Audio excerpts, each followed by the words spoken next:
O que desejamos da juventude de amanhã é diferente do que foi desejado no passado. Devemos criar o novo homem para que nossa raça não sucumba ao fenômeno da degeneração tão típica aos tempos modernos.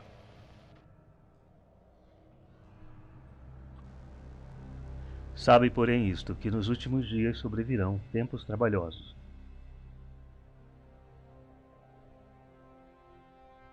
Porque haverá homens amantes de si mesmos. 2 Timóteo, capítulo 3, versículos 1 e 2.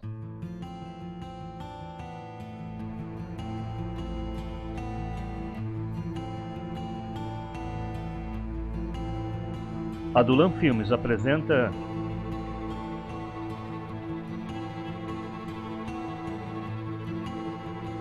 uma crônica documentário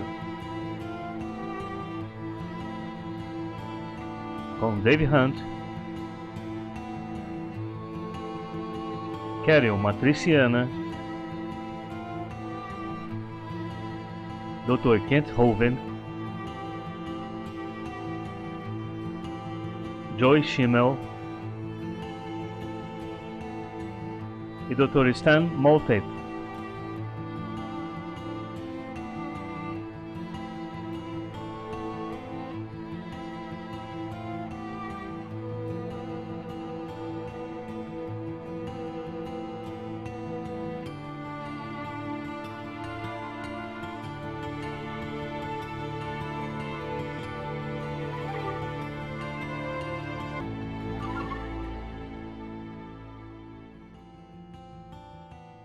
Amados, escrevo-vos agora esta segunda carta, em ambas as quais desperto com exortação o vosso ânimo sincero, para que vos lembreis das palavras que primeiramente foram ditas pelos santos profetas e do nosso mandamento como apóstolo do Senhor e Salvador, sabendo, primeiro isto, que nos últimos dias virão escarnecedores, andando segundo as suas próprias concupiscências e dizendo: onde está a promessa da sua vinda?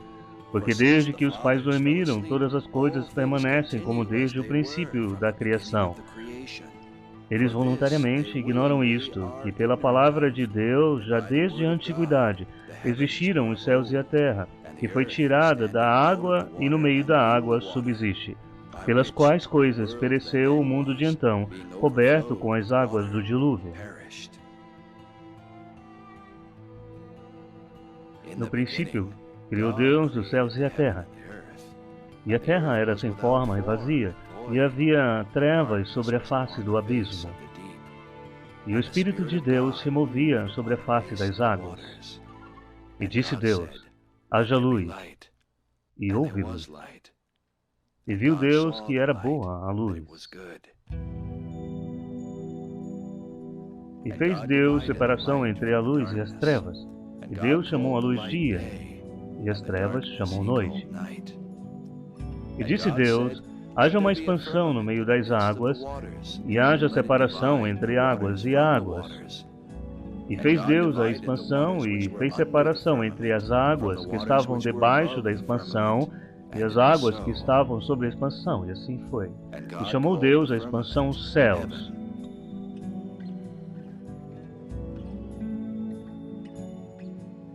E disse Deus: ajuntem-se as águas debaixo dos céus num lugar, e apareça a porção seca. E assim foi. E chamou Deus a porção seca terra, e ao ajuntamento das águas chamou mares. E viu Deus que era bom. E disse Deus: produz a terra erva verde, erva que dê semente, árvore frutífera que dê fruto segundo a sua espécie. E disse Deus: haja luminares na expansão dos céus, para haver separação entre o dia e a noite. E fez Deus os dois grandes luminares, o luminar maior para governar o dia e o luminar menor para governar a noite. E fez as estrelas. E Deus os pôs na expansão dos céus para iluminar a terra, e para governar o dia e a noite, e para fazer separação entre a luz e as trevas. E viu Deus que era bom. E disse Deus, produzam as águas abundantemente répteis de alma vivente, e voem as aves sobre a face da expansão dos céus. E Deus criou as grandes baleias e todo réptil de alma vivente que as águas abundantemente produziram conforme as suas espécies. E disse Deus, produz a terra a alma vivente conforme a sua espécie, gado e répteis e feras da terra conforme a sua espécie. E assim foi. E fez Deus as feras da terra conforme a sua espécie, e o gado conforme a sua espécie, e todo réptil da terra conforme a sua espécie. E viu Deus que era bom. E disse Deus, façamos o homem à nossa imagem, conforme a nossa semelhança, e domine sobre os peixes do mar, e sobre as aves dos céus, e sobre o gado, e sobre toda a terra, e sobre todo réptil que se move sobre a terra. E criou Deus o homem à sua imagem. A imagem de Deus os criou. Homem e mulher os criou. E formou o Senhor Deus o homem do pó da terra, e soprou em suas narinas o fôlego da vida, e o homem foi feito alma vivente.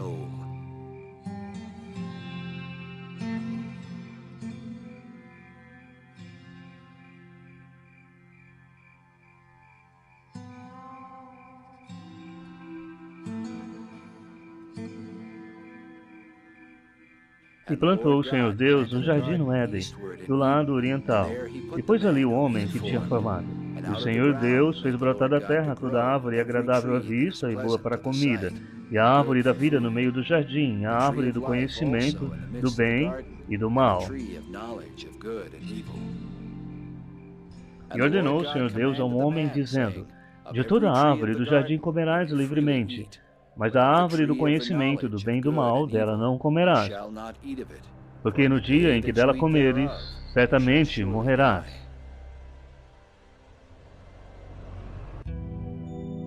E disse o Senhor Deus, não é bom que o homem seja só. Far-lhe-ei uma ajudadora idônea para ele. Havendo, pois, o Senhor Deus formado da terra todo animal do campo e toda ave dos céus, os trouxe a Adão para este ver como lhe chamaria. E tudo que Adão chamou a toda alma vivente, isso foi o seu nome. E Adão pôs os nomes a todo o gado e às aves dos céus, e a todo animal do campo. Mas para o homem não se achava ajudadora idônea.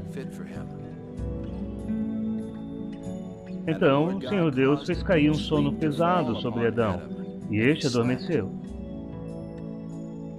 E tomou uma das suas costelas, e cerrou a carne em seu lugar. E da costela que o Senhor Deus tomou do homem, formou uma mulher, e trouxe-a a Adão.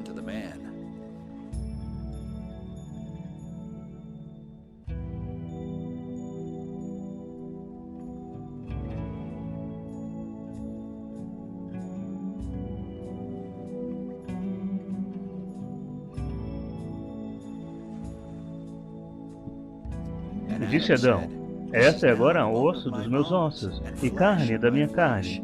Esta será chamada mulher, porquanto do homem foi tomada.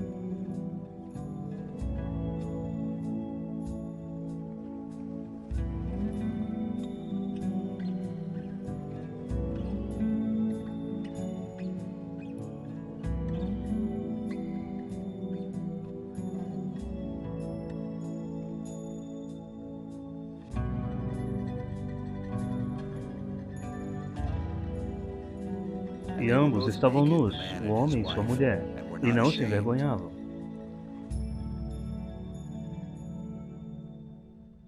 Ora, a serpente era mais astuta que todas as alimárias do campo que o Senhor Deus tinha feito.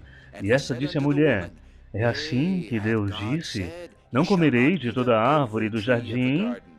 E disse a mulher à serpente, do fruto das árvores do jardim comeremos, mas do fruto da árvore que está no meio do jardim, disse Deus, não comereis dele, nem nele tocareis, para que não morrais.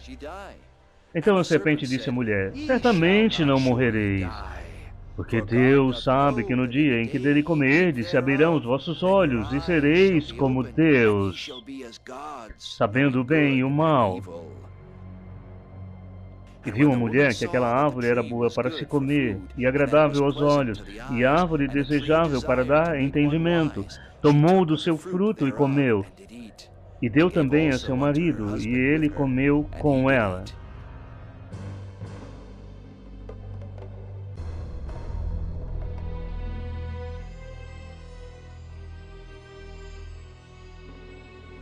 Então foram abertos os olhos de ambos, e conheceram que estavam nus.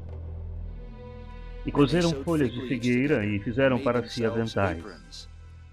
E ouviram a voz do Senhor Deus que passeava no jardim pela viração do dia. E esconderam-se Adão e sua mulher da presença do Senhor Deus entre as árvores do jardim. E chamou o Senhor Deus a Adão e disse-lhe: Onde estás? E ele disse: Ouvi a tua voz soar no jardim e temi, porque estava nu e escondi-me. E Deus disse: Quem te mostrou que estavas nu? Comeste tu da árvore que te ordenei para não comeres? Então disse Adão: A mulher que me deste por companheira, ela me deu da árvore e comi. E disse o Senhor Deus à mulher: Por que fizeste isso? E disse a mulher: A serpente me enganou e eu comi. Então o Senhor Deus disse à serpente: Porquanto fizeste isso, maldita serás mais que toda a fera e mais que todos os animais do campo. Sobre o teu ventre andarás, e pó comerás todos os dias da tua vida, e porei inimizade entre ti e a mulher, e entre a tua semente e a sua semente. Esta te ferirá a cabeça, e tu lhe ferirás o calcanhar. E a mulher disse: Multiplicarei grandemente a tua dor e a tua conceição. Com dor dará à luz filhos, e o teu desejo será para o teu marido, e ele te dominará. E Adão disse: Porquanto deste ouvidos à voz da tua mulher, e comeste da árvore de que te ordenei, dizendo: Não comerás dela, maldita é a terra por causa de ti. Com dor comerás delas todos os dias da tua vida. Espinhos e cardos também te produzirá. No suor do teu rosto comerás o teu pão, até que te tornes a terra.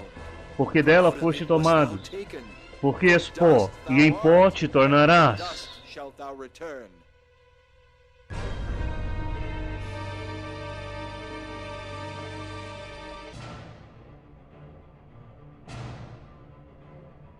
Megido, a marcha para o Armagedon, parte 2.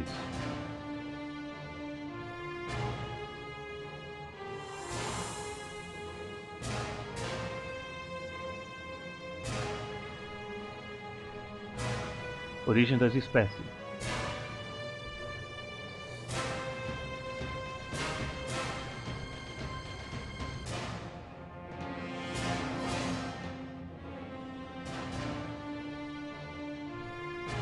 Cyclone B.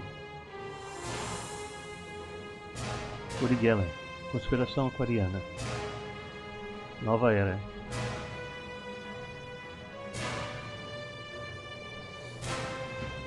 Ascensão de Lúcifer.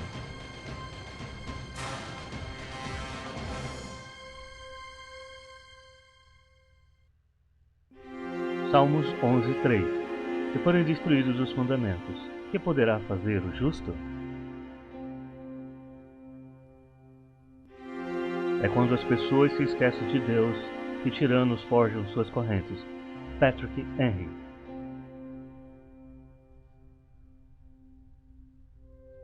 O famoso autor russo e vencedor do prêmio Nobel Alexander Solzhenitsyn escreveu sobre as calamidades que afligiram seu povo no despertar sangrento da Revolução Russa. Em certos momentos ele disse, mais da metade de um século atrás, quando eu ainda era uma criança, lembre-me de ouvir um número de pessoas idosas oferecerem a seguinte explicação para os grandes desastres que tinham acontecido na Rússia. Os homens se esqueceram de Deus, diziam eles. É por isso que tudo isso aconteceu desde então.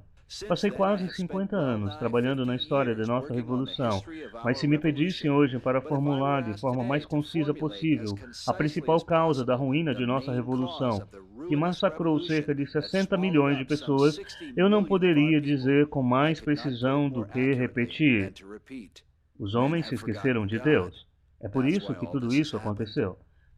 Nos Estados Unidos, a frase "em Deus confiamos" adorna o verso das notas de dólar americano. No entanto, ainda hoje há controvérsia sobre a herança cristã dos Estados Unidos e a verdadeira intenção dos pais fundadores. Mas onde começa esse debate? As primeiras colônias americanas em Jamestown e mais tarde Plymouth chegaram à América sob a autoridade do rei Tiago, que autorizou a tradução da Bíblia King James 1611. William Bradford, que veio para a América a bordo do Mayflower e se tornou o principal governador de Plymouth, escreveu que os filhos desse país não deixem de afirmar com certeza: nossos pais eram ingleses que atravessaram este grande oceano e estavam prestes a perecer neste deserto. Mas eles clamaram ao Senhor e Ele ouviu suas vozes, deixando-os lá para louvarem ao Senhor, porque Ele é bom e as suas misericórdias duram para sempre. John Winthrop, o primeiro governador da colônia na Baía de Massachusetts, em parte acreditado como o fundador da cidade de Boston, afirmou: descobriremos que o Deus de Israel está entre nós, pois devemos considerar que seremos como uma cidade em uma colina, de modo que, se nós lidarmos falsamente com o nosso Deus nessa obra que empreendemos e assim o levemos a retirar de nós sua ajuda, seremos feitos na história um provérbio e motejo entre todos os povos. A primeira escola construída nos Estados Unidos foi a Universidade de Harvard, 1636, em homenagem ao reverendo John Harvard, cujo lema original era "Verdade por Cristo e pela Igreja". Harvard esperava o seguinte dos seus alunos: que todo erudito seja claramente instruído e sinceramente pressionado a considerar bem o principal fim da sua vida e estudos, conhecer Deus e a Jesus Cristo, que é a vida eterna.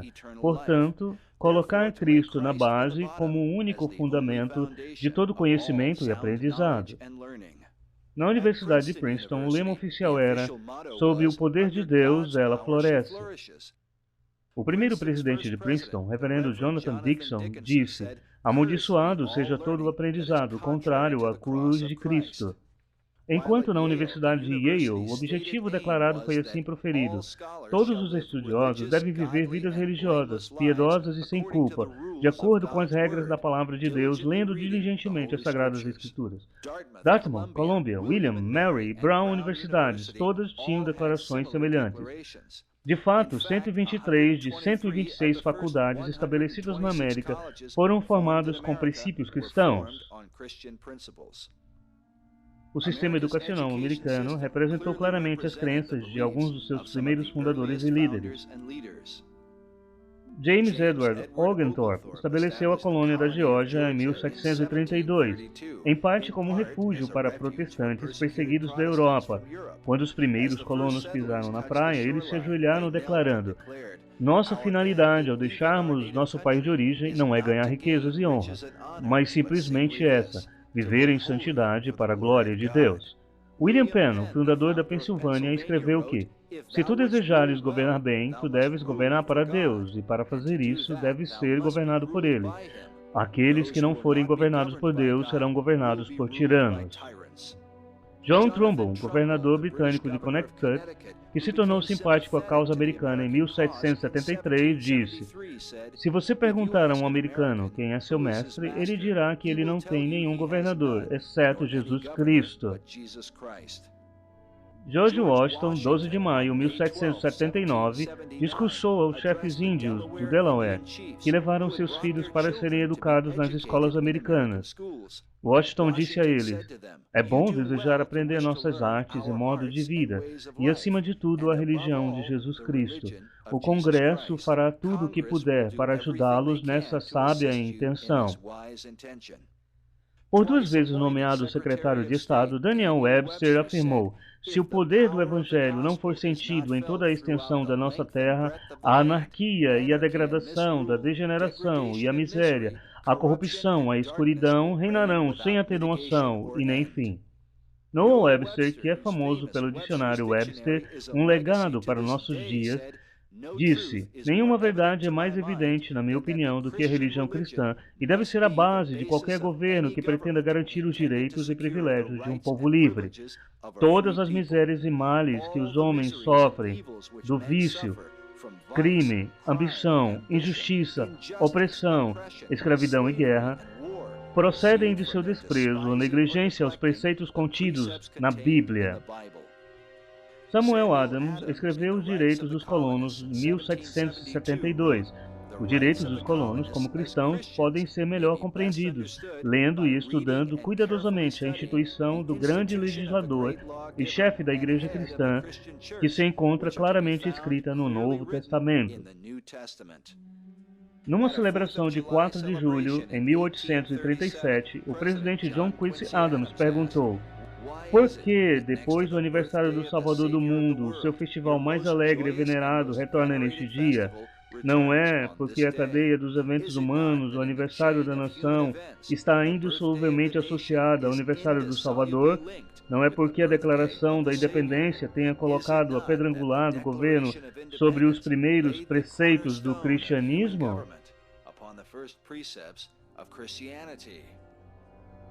O reverendo Jedediah Morse, pai de Samuel B. Morse, que desenvolveu o Código Morse, disse: é à gentil influência do cristianismo que devemos esse grau de liberdade civil e felicidade política e social de que a humanidade agora desfruta.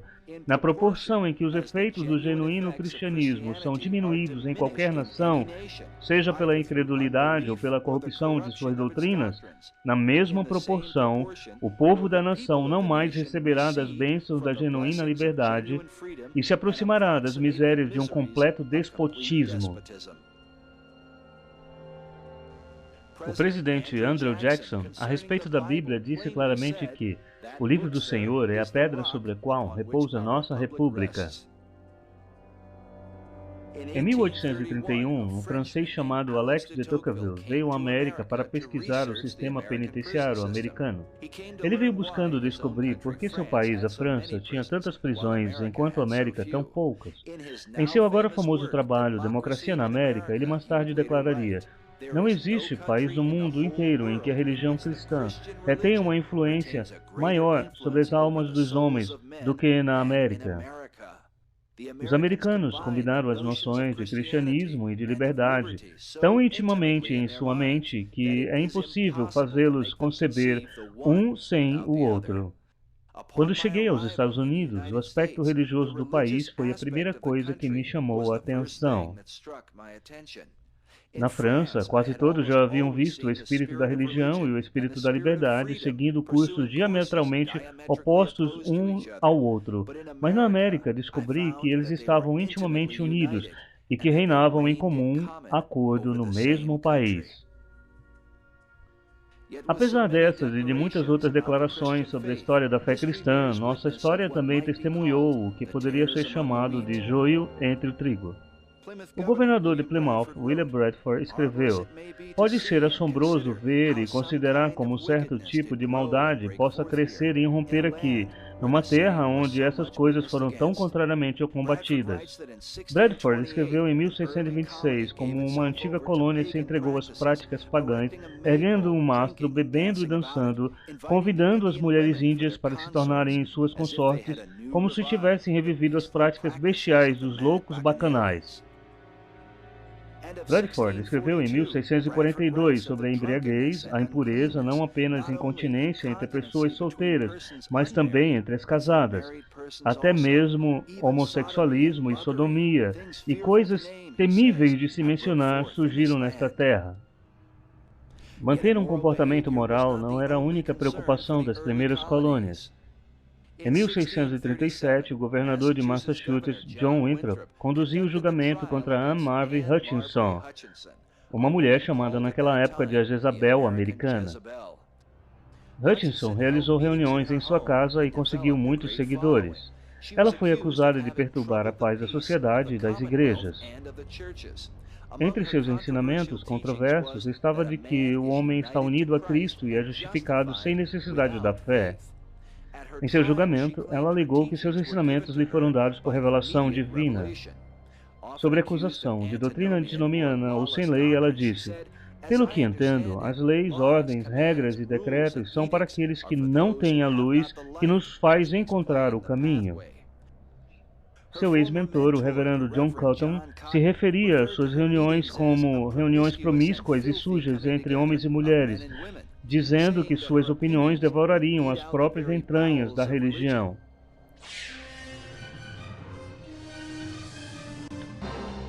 Com o julgamento de Hutchinson se aproximando, ela disse desafiadoramente aos seus juízes: se vocês continuarem este curso, tomarão uma maldição sobre vocês e sua posteridade, e a boca do Senhor o pronunciou. No entanto, Hutchinson foi considerada culpada e foi expulsa da colônia. Apesar de sua ameaça, não há registro de nenhum mal ocorrido ao governador John Winthrop e aos que a expulsaram. No entanto, o marido de Hutchinson, William, morreria 4 anos depois, e logo após, no ano seguinte, em 1643, a própria Hutchinson e 5 de seus filhos foram selvagemente assassinados pelos índios em guerra, um evento considerado por alguns em Massachusetts como uma manifestação do julgamento divino. Mas após a sua morte, Hutchinson manteve seguidores entre aqueles que encontraram admiração em seu exemplo de rebeldia. Em 1850, 2 séculos depois, Nathaniel Hawthorne se refere a ela como a Santa Hutchinson, no capítulo 1 de seu famoso trabalho A Letra Escarlate. Alguns acreditam que Hawthorne baseou a personagem de Hester Prynne, a mulher adúltera marcada com uma letra escarlate, na própria Anne Hutchinson. Embora os primeiros colonos nos Estados Unidos tenham reconhecido Hutchinson como a Jezabel americana, ela é hoje considerada um expoente corajoso da liberdade civil e da tolerância religiosa. Cerca de 3 séculos e meio depois, o pregador residente da Universidade de Harvard e professor de moral cristã Peter Gomes orgulha-se de que ela possuía, entre aspas, profundo conhecimento teológico e jurídico, intelectualmente superior a seus acusadores, e uma mulher de consciência que não se dobrou a nenhuma autoridade. Comentando sobre a própria Universidade de Harvard, Gomes de fato admite que a universidade foi originalmente construída para proteger futuras gerações de falsos ensinamentos como o de Anne Hutchinson. Gomes a chama de a desconsiderada parteira de uma faculdade fundada, em parte, para proteger a posteridade de seus erros. Anne Marvin Hutchinson, diz ele, ironicamente estaria mais à vontade em Harvard hoje do que qualquer um de seus críticos. Essa reviravolta em percepção parece simbolizar o conflito moderno relativo à intenção original da América em respeito à palavra liberdade.